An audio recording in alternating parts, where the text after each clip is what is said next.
They say that opening your third eye is a path to light, clarity, and divine vision.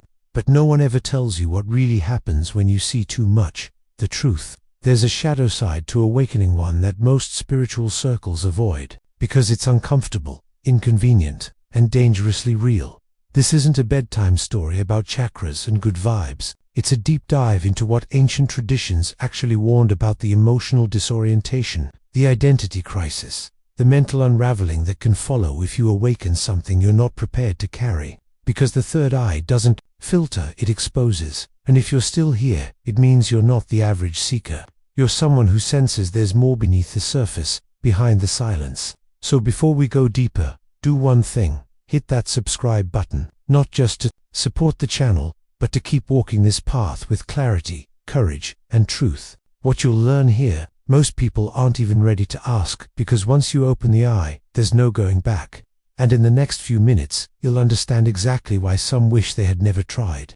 There's something deeply unsettling about the idea that a part of your mind, one that you've barely acknowledged, could be the key to seeing what's really behind the curtain. The third eye isn't just mystical jargon, it's the Ajna chakra, at a doorway that ancient traditions treated with reverence and caution. But here's what most won't tell you: unlocking it might show you more than you're prepared to see. This isn't a light switch you flip just to feel spiritual. It's a confrontation with reality itself. In Hindu and Buddhist lineages, the third eye represents awareness that pierces the fog of everyday perception.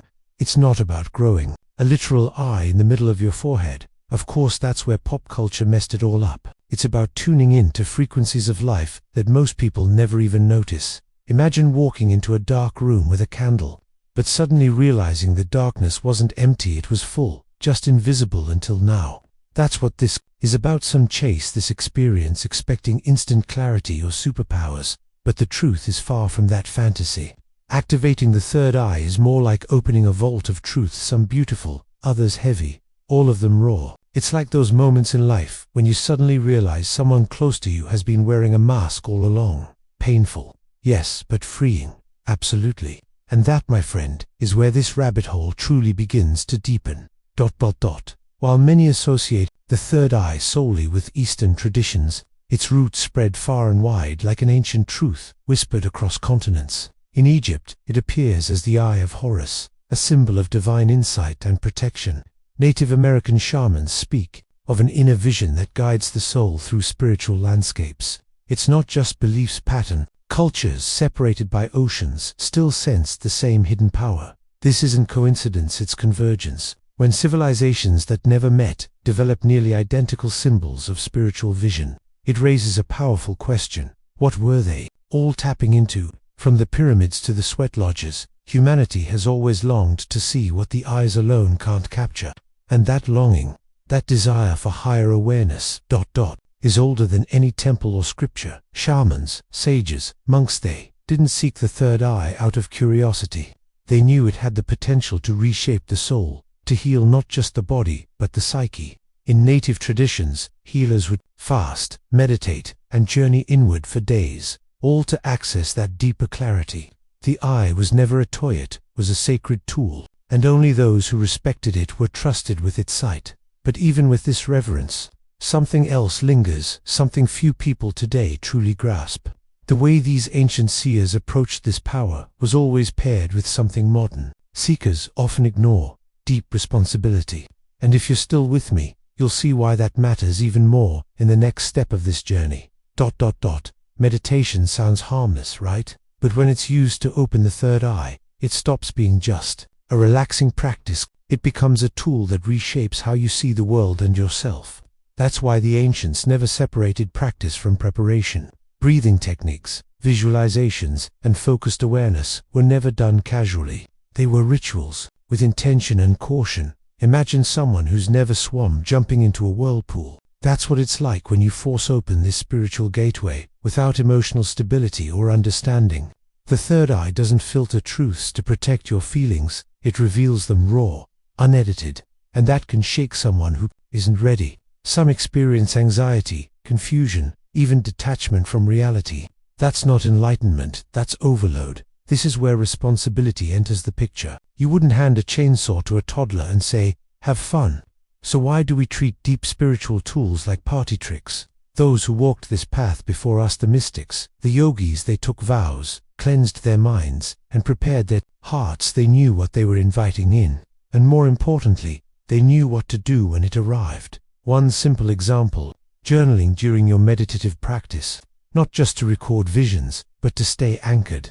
Writing out what you feel, what shifts inside, and what patterns emerge gives your conscious mind something to hold on to while your inner self expands. It's not about being perfectly spiritual. It's about being responsibly aware. And if you think the scariest part is what you might see, just wait until we talk about what you might unsee, because next comes the real test: understanding that everything you believed may be up for negotiation.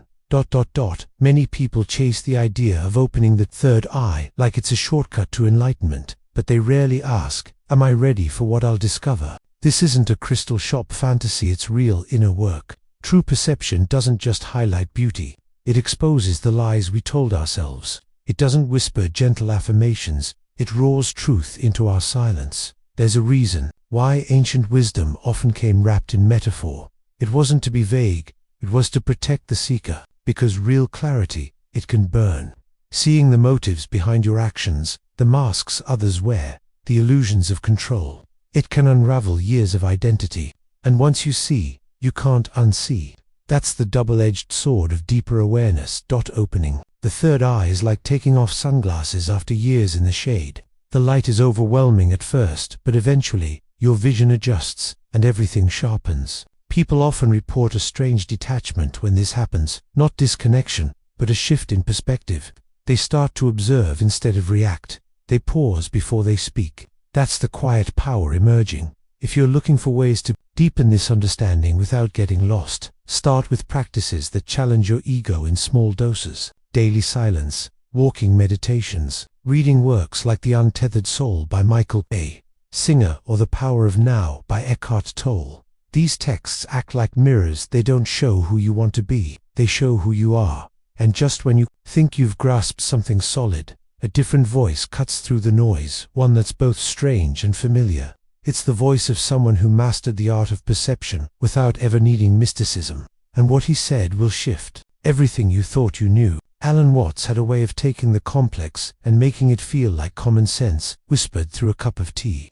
He didn't treat the third eye like some divine telescope. Instead, he saw it as a symbol, a metaphor for perception beyond our conditioned filters. He often said the problem isn't that we don't see, it's that we don't know how to look. According to Watts, waking up isn't about escaping reality, it's about leaning into it with clarity.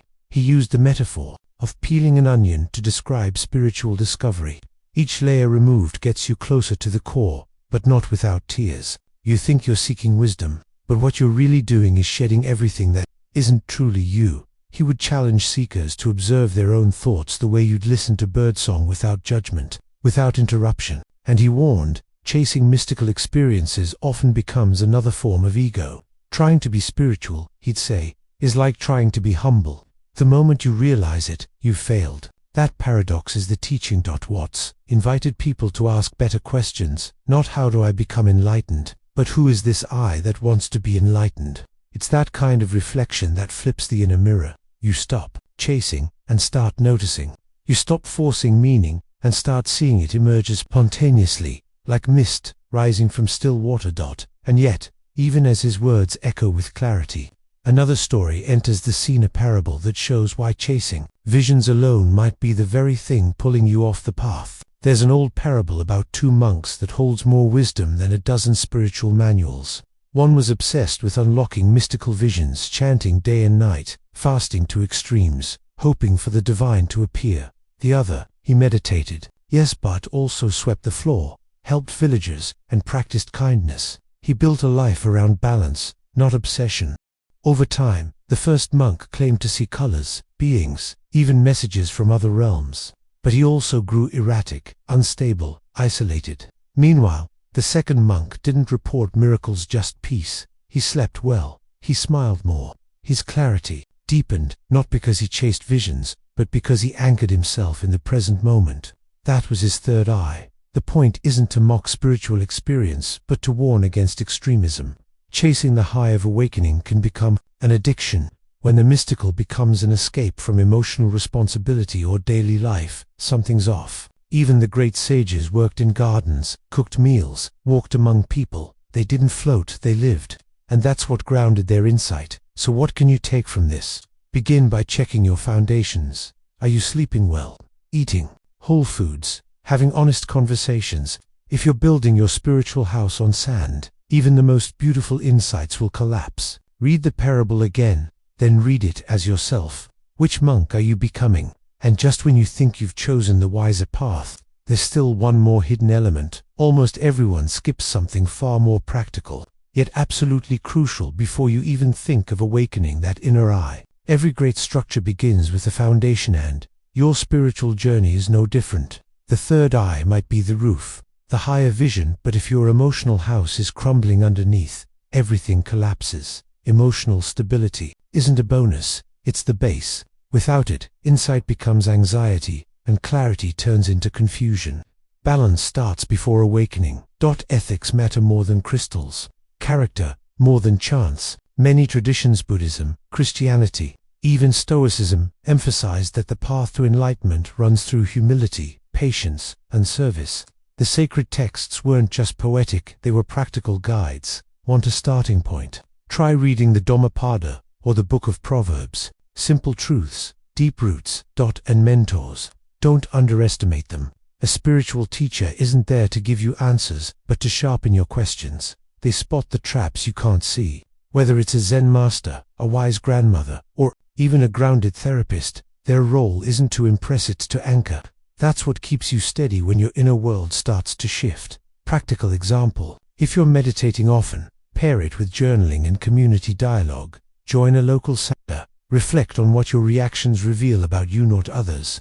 These small practices turn scattered seeking into real transformation. They humble you before the eye opens, not after it's too late. Still, even with the right mentors, books, and practices, there's a danger lurking in modern spirituality, one that sneaks in quietly but can derail everything.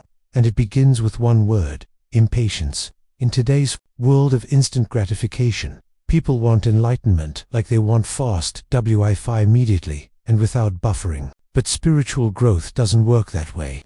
The third eye doesn't respond to urgency, it responds to alignment. Forcing it open is like yanking a flower out of the ground before it's ready.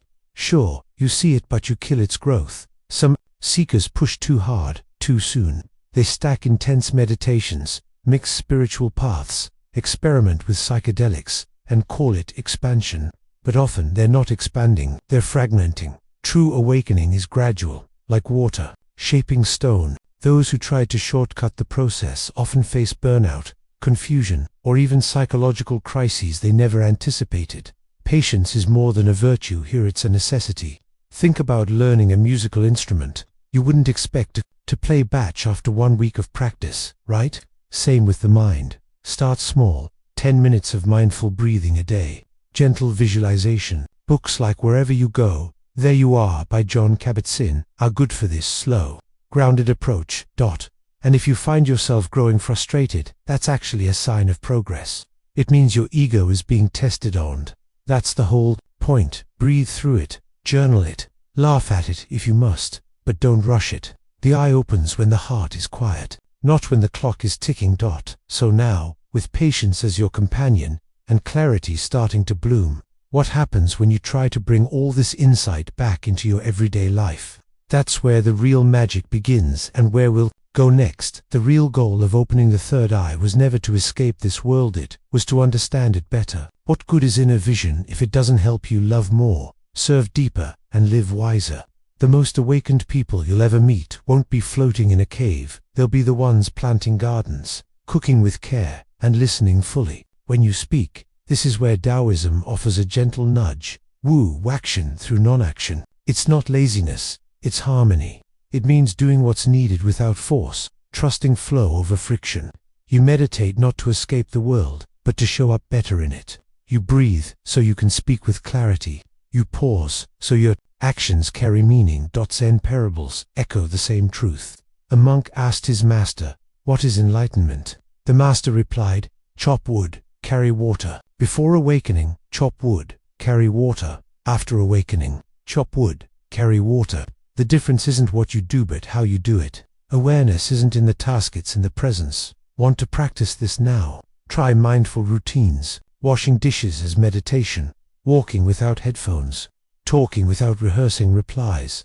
Even a slow meal, chewed with attention, can become a spiritual act. Your daily life doesn't need to be mystical to become meaningful, it just needs your full presence. And now that you've walked through all 9 veils, seen the myths, the wisdom, the warnings, it's time de tirar a venda. But before você mergulha nisso de cabeça, há uma verdade que quase ninguém ousa contar, e ela está logo no começo. Will you treat the third eye like a fantasy, or will you respect it as a powerful tool that demands preparation, patience, and purpose? Will you chase mystical shortcuts, or will you build your spiritual life with the same care you'd build at home, with foundation, structure, and soul? You've heard the myths, you've faced the warnings, and now, the question that matters. Are you truly ready to see the truth not just out there, but within yourself? What would it mean to live with that level of clarity every single day? Drop your thoughts in the comments. I want to know what this stirred up in you. What part hit hardest? What do you still question? And hey, if this video woke something up inside you, then don't let it fade. Subscribe now and turn on notifications, because this journey is just beginning, and what's coming next will shake everything you thought you knew.